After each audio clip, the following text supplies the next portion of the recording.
Doctor Shafiqul Islam Masud যখন jail জীবনে ছিলেন, ওনার ক্রান্তিকাল টাইমেও আমি নিজে একা আমার আত্মীয় স্বজন সহ সাংগঠনিক ভাইদের সহযোগিতায় এবং বাউফল ফাউন্ডেশন, বাউফল উন্নয়ন ফোরামের চেয়ারম্যান সহ যারা আছেন তাদের সহযোগিতায় আমি এখানে অনেকবার এসেছি। এটা প্রথমবার না। অনেকে নিন্দুকেরা আমাদেরকে নিন্দা করছে যে আমরা দেখানোর জন্য বলছি বা আগামী নির্বাচনকে টার্গেট করে করছি, বাট আমরা এই কাজটা কি আজকে শুরু করেছি? আমরা অনেক বছর ধরে মা বোনদের সাথে আছি। বিগত 15 বছর আগেও যখন আমরা জানতাম না যে নির্বাচনের ঘোষণা আসতে পারে বা আগামী দিনে কোনো একটা ঘোষণা আসবে, তারপরে আমরা কাজ করে গেছি। কেন করেছি? কারণ এটা আমাদের দায়িত্ব মনে করি। আল্লাহর পক্ষ থেকে প্রত্যেক খলিফার জন্য দায়িত্ব হচ্ছে মানুষের পাশে দাঁড়ানো। স্পেশালি আল্লাহ আমাদের যাদেরকে সুযোগ দিয়েছেন, তারা যদি আমরা এই কাজগুলো না করি তাহলে জবাবদিহিতার অংশ আছে। তাই আমরা এই সামাজিক কাজগুলোকে আমাদের দায়িত্বের অংশ মনে করি। আপনারা আপনাদের প্রয়োজন জানাবেন, আমাদের সাধ্য মতো আমাদের যতটুকু সুযোগ আছে এবং আমাদের পাশে আমাদের বিশিষ্ট জনেরা, গুণীজনেরা আছেন, তাদেরকে নিয়ে আমরা বাউফলের সমস্যা সমাধানের চেষ্টা করে যাবো ইনশাল্লাহ। শুধু স্বাস্থ্য খাতে না, অন্যান্য সব খাতেই আমরা কাজ করে যাচ্ছি। আপনারা শুনেছেন যে আমরা রাস্তা করছি, আমরা বাসা বাড়ি তৈরি করে দিচ্ছি, আমরা টিন বিতরণ করছি, খাদ্য বিতরণ করছি, আমরা শীতকালে পোশাক বিতরণ করেছি, কম্বল বিতরণ করেছি, আমরা উন্নয়নমূলক কাজ করছি, আমরা প্রতিষ্ঠান বানানোর প্রোগ্রাম করছি, আমরা বানাচ্ছি এবং আগামী দিনে ইনশাল্লাহ বাউফলে সব ধরনের প্রতিষ্ঠান থাকবে। সেই চেষ্টা আমরা অব্যাহত রাখবো। বাউফলকে আমরা শুধু উপজেলা না, আমরা একটা মডেল উপজেলা বানাবো এবং সেটা সারা বিশ্বব্যাপী দেখবে ইনশাল্লাহ। সেটাই আমাদের স্বপ্ন, সেটাই আমাদের টার্গেট। সেই ক্ষেত্রে ইনশাল্লাহ আপনাদের সকলকে পাশে পাবো, আমার পাশে পাবো, বাউফল ফাউন্ডেশনের পাশে পাবো, বাউফল জামাতের পাশে পাবো, শফিকুল ইসলাম মাসুদের পাবো। ডক্টর শফিকুল ইসলাম মাসুদ যখন জেল জীবনে ছিলেন, ওনার ক্রান্তিকাল টাইমেও আমি নিজে একা আমার আত্মীয় স্বজন সহ সাংগঠনিক ভাইদের সহযোগিতায় এবং বাউফল ফাউন্ডেশন, বাউফল উন্নয়ন ফোরামের চেয়ারম্যান সহ যারা আছেন তাদের সহযোগিতায় আমি এখানে অনেকবার এসেছি। এটা প্রথমবার না। বিগত সময়গুলোতেও আমি ক্যাম্প করে গেছি। আমার কাজই এটা। মানুষজনের সাথে আমার মূল কাজ হচ্ছে সেবা এবং আমাদের যে একদম রুট লেভেল থেকে যে পরিমাণ মানুষ অবহেলিত, আমি এখানে না আসলে আসলে বুঝতে পারতাম না। ধন্যবাদ জানাই ইবনে সিনা ট্রাস্টি বোর্ডকে এবং ইবনে সিনার সেই সকল কর্মকর্তা কর্মচারী বৃন্দদেরকে যারা এটা বলা প্রপোজাল দেওয়ার পরেই এই বিষয়টাকে গুরুত্বের সঙ্গে নিয়েছেন এবং শফিকুল ইসলাম মাসুদ যখন দেখা করেছেন, ওনারা এক কথাই বাউফলের কথা শুনে রাজি হয়ে গেছেন। আপনারা সৌভাগ্যবান, আলহামদুলিল্লাহ।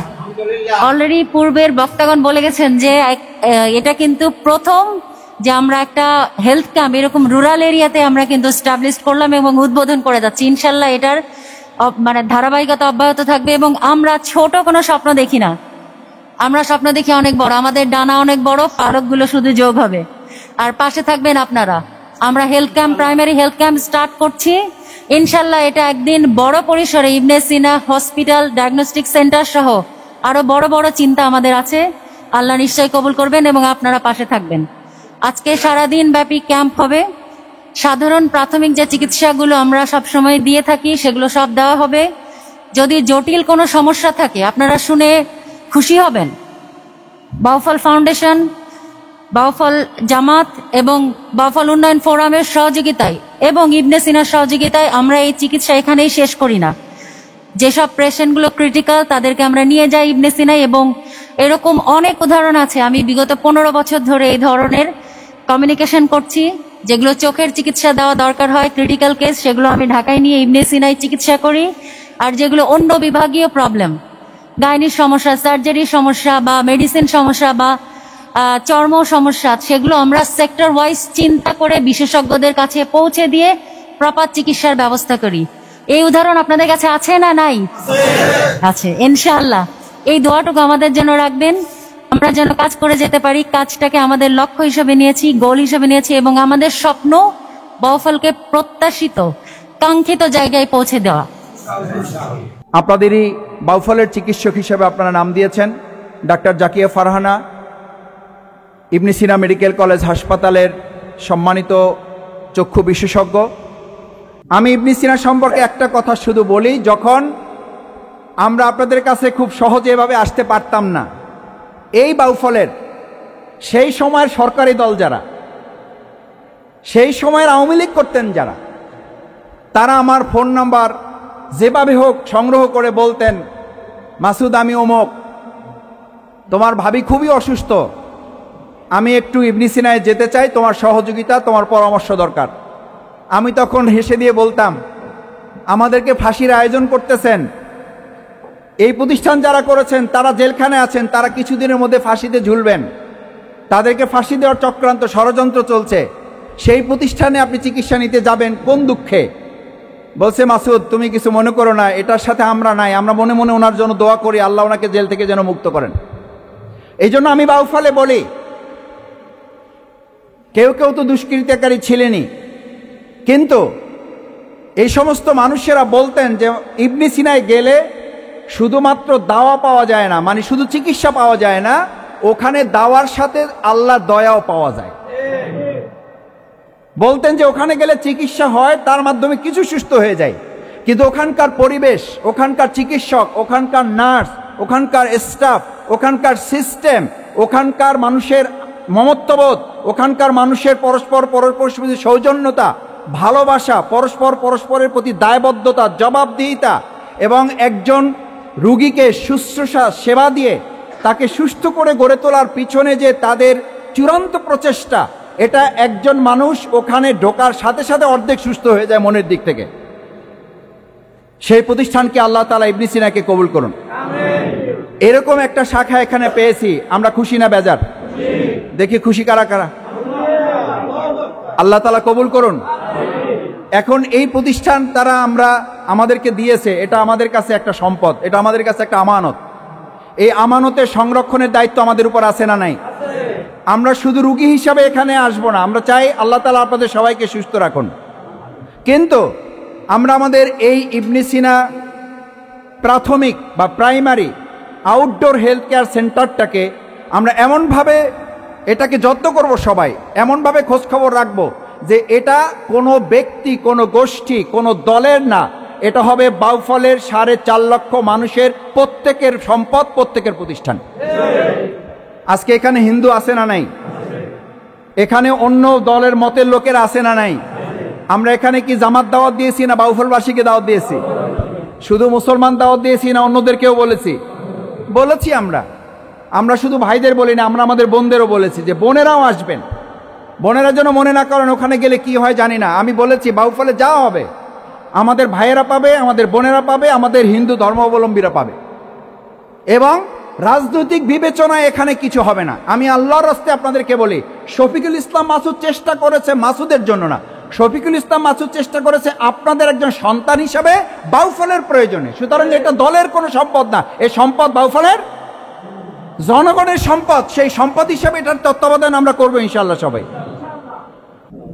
আমরা সেই আশা করে ইবনে সিনা কর্তৃপক্ষের সাথে আমরা বলা যায় বাউফলবাসীর পক্ষ হয়ে অত্যন্ত বিনয়ের সাথে কিন্তু খুব শক্তভাবে আমরা তাদেরকে আবদার করেছি, আমাদের বাউফলে কোথাও বাংলাদেশে দিবেন না এটা আমরা জানি না, আমি এসছি, আমি এটা নিয়ে যাব।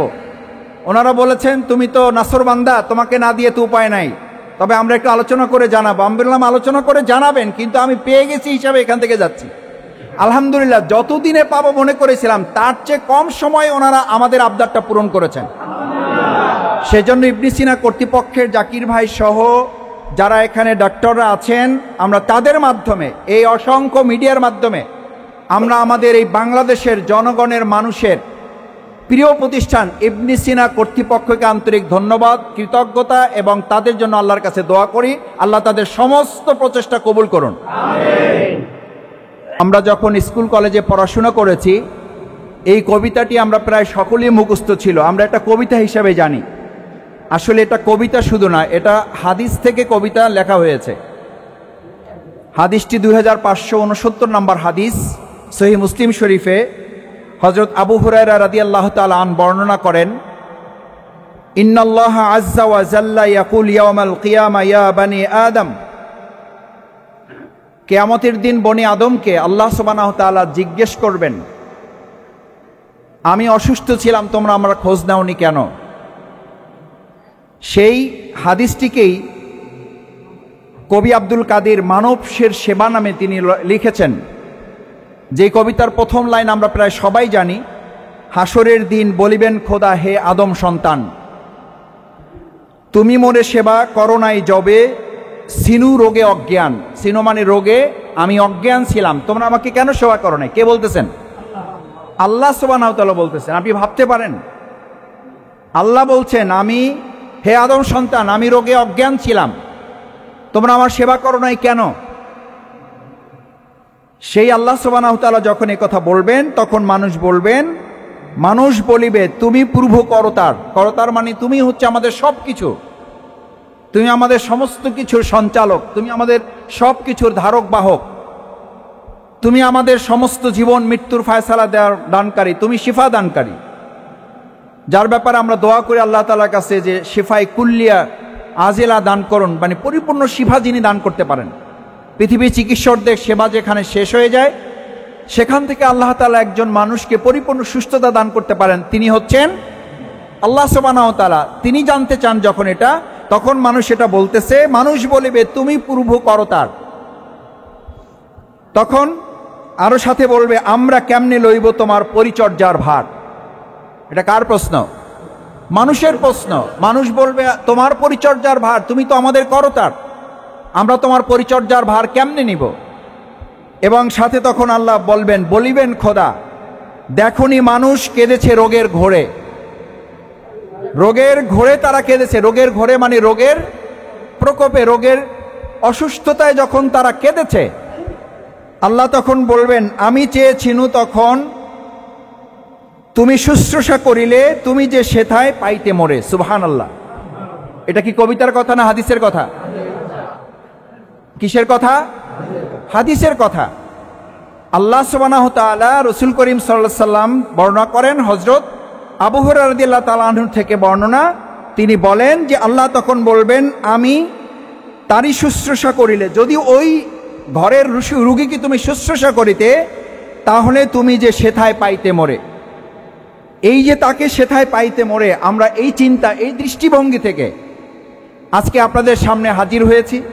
আমাদের ইবনে সিনা কর্তৃপক্ষ এখানে হাজির হয়েছে, আমাদের সম্মানিত চিকিৎসকবৃন্দ এখানে হাজির হয়েছে, আমাদের ভাইদের যারা দায়িত্বশীল তারা এখানে হাজির হয়েছে, আমাদের বোনদের যারা দায়িত্বশীল তারা এখানে উপস্থিত হয়েছে।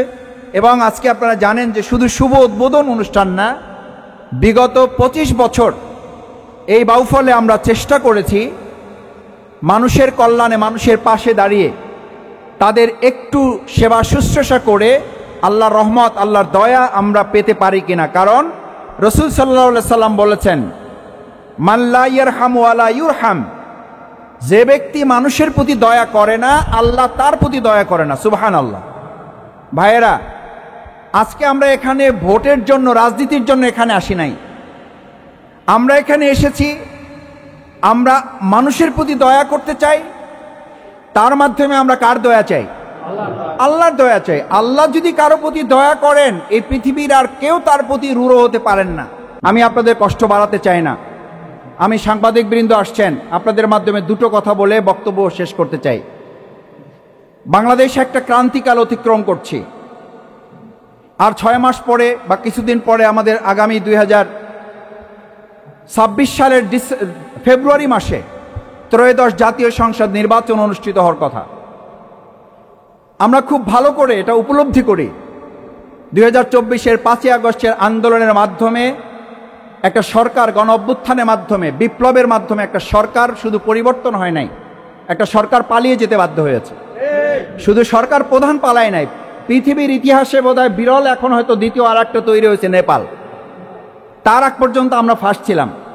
তো নেপালের দৃশ্য দেখে মনে হয়েছে যে ওরা আমাদেরকে সেকেন্ড বানাই ফেলছে। আমাদের শুধু মসজিদের ইমাম পর্যন্ত পালাতে বাধ্য হয়েছে। এই পরিস্থিতি আমরা আর বাংলাদেশে আগামী দিনে দেখতে, এরকম কোনো ফেসিবাদ তৈরি হোক, এটা আমরা দেখতে চাই না। কারণ শেখ হাসিনাকে যারা ফেসিবাদ বানিয়েছেন, তারা শেখ হাসিনাকে রেখে, শেখ হাসিনাও তাদের রেখে পালাইছে, আর শেখ হাসিনাকেও তারা পাহারা দিয়ে রক্ষা করতে পারে নাই। সুতরাং আজকের দিনেও যদি কেউ নতুন করে আবার ফেসিবাদের চিন্তা মাথায় নেয়, তাহলে তাকেও মনে রাখতে হবে, শেখ হাসিনাকে যেমন কোনো পাহারাদার রক্ষা করতে পারে নাই, আর শেখ হাসিনাও কোনো ফেসিবাদকে সাথে করে নিয়ে যাইতে পারে নাই, সুতরাং ভবিষ্যতে যেন আমাদের দেশে আর কোনো ফেসিবাদ তৈরি